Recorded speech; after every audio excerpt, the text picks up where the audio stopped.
Hey everyone, and welcome to Peyton's Place. Here on Peyton's Place, I, Peyton, am going to tell you everything you need to know to be a successful student activist. On today's episode, I'm going to tell you exactly what you need to start a social movement.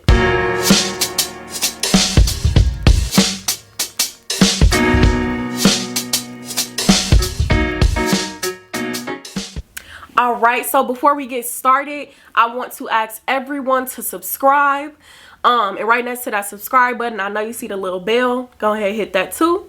So turn on your post notifications, comment, like, share the video, share it with friends and family, because I'm dropping gems, y'all. Like, someone needs to hear this. So I just need y'all to continue to support, and I appreciate all the support I've been getting so far. So today I'm going to tell you exactly what it is that you need to start a social movement. And the first thing that you need is you have got to have courage. So I want you to look at it as, like, say it's a group of people here. Like, this is the norm. This is like the way things have been going. Like, this is what people are used to. To be that one person that moves away from what everyone else is doing is hard. It's so hard.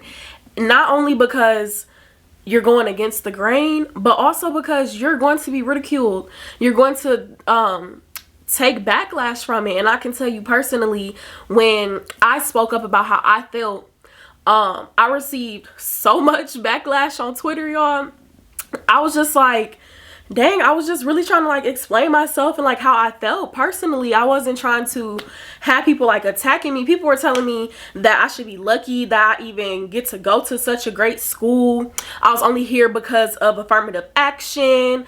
Different, like, other racist things that people were saying. People were saying, like, talking about me, how I look, just all kind of crazy stuff, because I decided to say how I felt and step away from the group at large. So you have got to have courage, because people are going to come for you. Don't come for me unless I send for you. I'm not trying to be rude, I'm just telling the truth. A lot of people don't like change, especially when the change they feel isn't benefiting them. So you have got to have courage. And you got to have thick skin. You got to be able to deal with this stuff. The second thing that I'm going to say you need is kind of going back to the visual. So you got the group of people and you got yourself over here by yourself, right? But then eventually you're going to have those few people who come and join you. And once those few people start joining you, you really have to welcome them and help build them with you, because y'all are going to be the backbone of this movement. It's hard to be the first person to do something or to step up and say something, but it's very difficult to be one of the first 5 as well. Honestly, it's not as hard as being that first person. You might not face as much ridicule, but it's still very difficult. It is. So it's your job to really welcome these people and show them exactly what it is that the movement should look like, because eventually you're going to get to a point where people aren't following you as the sole leader anymore, but they're following what everyone around you is doing, because it's not just you.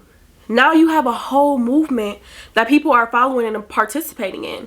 So those few people that are there with you, that kind of start with you, y'all got to be on the same page, because just like you said something, these people, it took courage for them to say something as well. So it's up to y'all to really shape the movement and bring people in. The third thing is you have got to capitalize on the moment. And when I say this, just to use what we did, for example, when I spoke up about being left out of the homecoming video, I immediately got a lot of attention from, like, news outlets. People wanted to talk. People wanted to hear my story. And that's not something that lasts forever. So we had to really get on top of it and, like, you know, keep this momentum going. Keeping something that they could talk about so we could stay in the news. I know when we were meeting a lot of times in administration, I would hear, y'all never waste a crisis. And I just want to stress that you cannot waste a crisis. Like, when the time comes, when that moment is there, it's there. And you know, once you're starting to get people who all around the world, like nationwide, are trying to talk to you about what it is you're doing, that's when you have a movement. And so I want to recognize the Stop Asian Hate movement. So this is a movement that it's definitely been around a while. It's nothing new. I think a lot of people are just now hearing about it because of the recent things that have been going on. So I want to take everyone back to about this time last year, when COVID was very fresh and very new to us, and we were under an administration who used very racist terms and terminology to describe this virus. And a lot of us heard those terms and just were disgusted. But it took someone to step up and really say that what you're saying is wrong, to really start a lot of the things that are going on now. And for someone to do that against the most powerful person in the world, that's huge. That's that courage that we were talking about.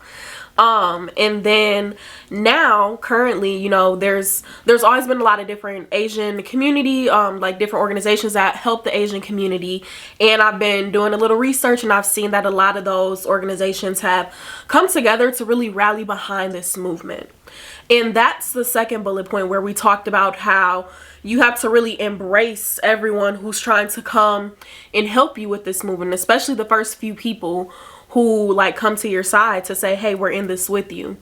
And after like looking up a lot of different things, I've seen a lot of different organizations that are helping this movement, and I'm going to put those in the description box so you all can be sure to give, help, do whatever it is that you can. And then currently, with just the social climate and all the unfortunate things that are going on in the world today, you see a lot of people who are becoming allies, who are trying to help, who do not necessarily identify as Asian, who are really trying to help this movement, because socially this is what everyone is talking about, as they should be. This is very, very important. But now it's just gotten to that point where it's national, international, worldwide, and that's when you know your movement has really taken off. So just to use what's going on today and in today's world as an example, to show you that the things that I'm saying and telling y'all, it really works. It works. And with all of this knowledge, we could change the world, y'all, honestly, one movement at a time. And please be sure to check out the description box below to read up on some of these organizations. Let your just get to know the movement a little more if you're not very familiar with it, and do whatever it is that you can. We're all in this together, y'all. But before we leave, I just want to thank you all again for tuning in. I want to remind you to subscribe, to like, to comment, and then make sure that you tune back in next Wednesday at 11 a.m.